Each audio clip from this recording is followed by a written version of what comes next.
Yo, what's up guys? My name is Steven and this is your Sweat Squad. Let's go to the intro.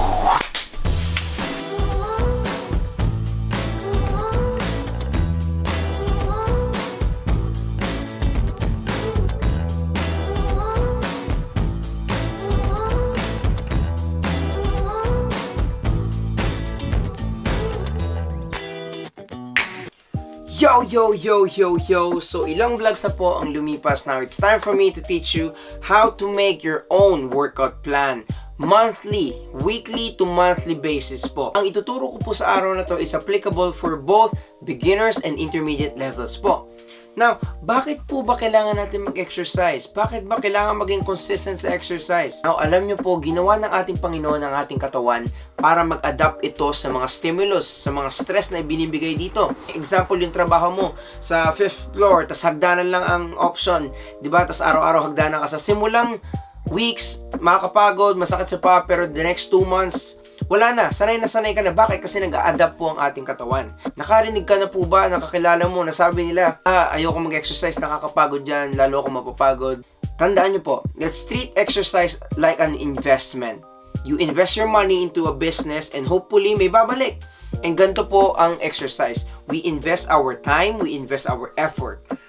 Now what we get in return is the strength, mental health, and body. Physically fit na body.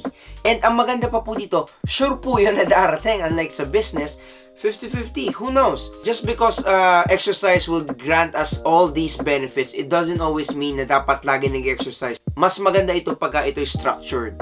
And isa po sa purpose kung bakit gusto natin na structured plan para sa workout natin is kailangan magkaroon tayo ng gradual increase sa mga gagawin natin. Kasi kung hindi po, we will stay the same. Hindi po tayo lalakas, hindi tayo mag-improve, hindi tayo mag-move forward. And pagka sumobra naman po ang training natin, mayroon po tayong chance na ma-injury or worst case scenario, overtraining.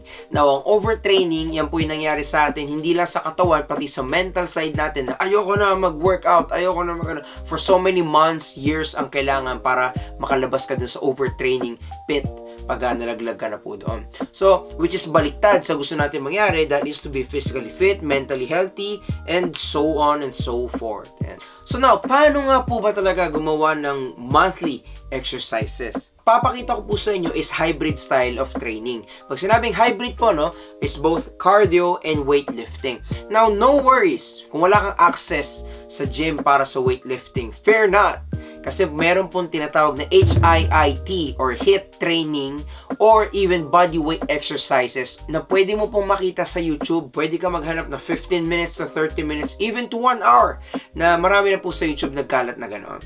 Now, para sa konting kaalaman po, ang basic style of making workouts po is, ang tawag po doon ay progressive overload. Pag sinabi po natin progressive overload, like for example, sa 4-week plan, sa 3 weeks on, 1 week off. Ano po ibig sabihin nun? 3 weeks, unti-unti kang pahirap ng pahirap, pahaba ng pahaba ang workout mo, palakas ng palakas, pabigat ng pabigat, and sa 4th week, you back it down. Ano ibig sabihin nun? Kasi yun yung recovery week natin. Now, mamaya ipapakita ko po yun sa inyo sa papel. Now, ayan po, ito po ang glimpse ng aking weekly workout. Pwede nyo pong i-stop, pwede nyo pong i-post para makita nyo po. And hopefully, malinaw. Tatandaan po natin, if you're trying to build a workout plan, alamin mo muna ano priority mo. Is it running? Is it cardio? Is it weightlifting? Now, in my case po, running ang priority ko. So, I run at least 3 times a week. And meron din po kasi akong cycling. So, I also ride my bike 3 times a week. Now, yung weightlifting ko is least priority para sa akin, but I still have to do it. So, I'd only do it twice a week po. Now, in your case po, no, pwede pong halimbawa sabihin natin, you want to run 3 times a week. So, 3 times a week, MWF. Spread out po natin. Huwag tayo mag-exercise sunod-sunod na more than 3 days. Bakit? Kailangan natin ng rest. Okay? For example, katulad sa akin, run, weightlifting or bike, tas run, tas rest. Always rest sa 4th day na consistent exercise. And the next day, back to it, tapos bike, and then rest day. Now, make sure na meron po tayong 2 rest day per week. Yung isa, recovery day na you're still working out pero hindi ganun ka hirap, very light intensity. At yung isa naman po is make sure na full, na hindi ka workout. Now, that is good for our mental state din. In your case, sabihin natin 3 times a week lang ako gusto mag-exercise. So, sabihin natin twice running, 1 weightlifting, or any home workouts that you want to do. MWF is the best approach. Bakit? Kasi spread out. Sa Tuesday, Thursday, Saturday, Sunday, magiging rest day mo yon, which is plenty para pwede mong itodo talaga sa Monday, Wednesday, Friday. So, like for example, Monday running, Wednesday weightlifting, Friday is running. Now, kung ganun po ang gagawin nyo, I suggest yung weightlifting na nag-iisang weightlifting nyo, gawin nyo siyang full body. Full body. Whole body nyo siya i-workout. Okay? And you can do it hard. Kasi marami po kayo sobrang recovery days. Now, sabihin natin, you want to run twice a week and twice din ako mag-weightlifting. You can do Monday running, Tuesday weightlifting, and Wednesday rest day, and Thursday run, Friday weightlifting, Saturday, Sunday rest. Okay? Now, isa pa po, yung sinabi ko kanina progressive overload. For example, sabihin na natin sa first week, ang total kong tinakbo is 20 kilometers. Pwede lang po nating i-increase na safe na sinasabi na science is 10%. So, sabihin na natin 20 kilometers ang tinakbo ko total sa first week. Sa second week, ang pwede kong takbuhin total is 22 kilometers. Bakit po 10% lang? Yun ang pinaka-safe na digit para hindi tayo mag-overload sa train, hindi tayo mag-overtrain or ma-injury.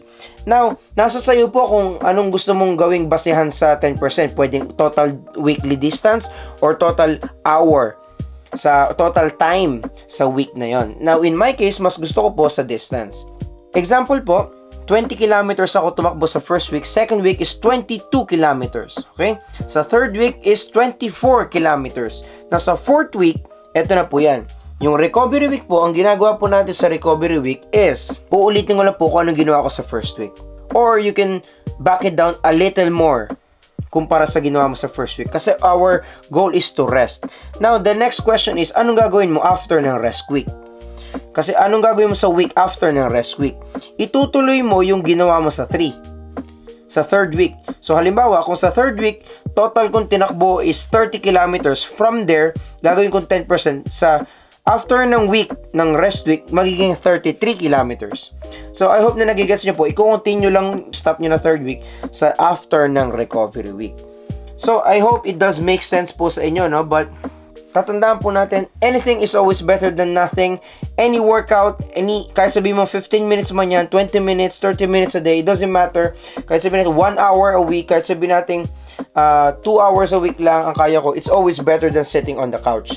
Now, sobrang wild example po yung nasabi ko na 1 hour a week lang. If ever lang naman, na 1 hour a week lang ang meron ka, huwag nyo po siyang gagawin in a single day. Bakit? Mas maganda pong 15 minutes times 4. Hatiin po natin siya sa 4 days kung 1 hour lang total ang pwede mong gawin. Kasi mas maganda po ang nagagawa sa katawan natin pagka may consistency kesa naman sa once a week lang. Di bali ng short pero marami a week kesa sa isa or 2 beses lang a week na sobrang haba. Tandaan nyo po, mas maganda para sa katawan natin ang mas maraming exercise per week. Kahit maikse. Now, walang one size fits all sa paggawa po ng schedule sa training. Alamin mo lang lagi kung ilan yung oras na pwede mong ibigay per week, anong exercise yung gusto mong gawin per week, and ilang araw ang pwede mong magawa na exercise per week. So, sabi ko po kanina, di baling 4 na 15 minutes a week kesa once na 1 hour lang ang gagawin mo. Kasi mas maganda po na kahit kaunti man yan na oras ang ibinigay mo sa exercise, still yung stimulus na gagawin mong yon, ilang beses mo siyang gagawin per week, mas maganda yon para sa katawan, natuturuan mo siya mag-adjust. Halimbawa, 4 times mo siyang gigisingin, huy, gising, it's time to grow. Kesa naman sa isang beses mo na siyang bibiglayin and then next week na ulit, walang growth na nangyari po within the middle days. Short days is always better than a one long day per week. Tatandaan po natin yan. Always, any exercise will add benefits to you unless you are intermediate at nagkakaroon ka na ng consistency sa training. You have to make your workouts even more well-structured. Unti-unti, detail by detail. And syempre, ituturo ko rin po yun dito as time goes by. As mga beginners, alam ko marami po kayong naguguluhan pa rin ngayon when it comes to making workouts, but still, answer these questions. Anong workout ang gusto mong gawin? Is it running or weightlifting or any sports that you want to do? And you plan it out throughout the week.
した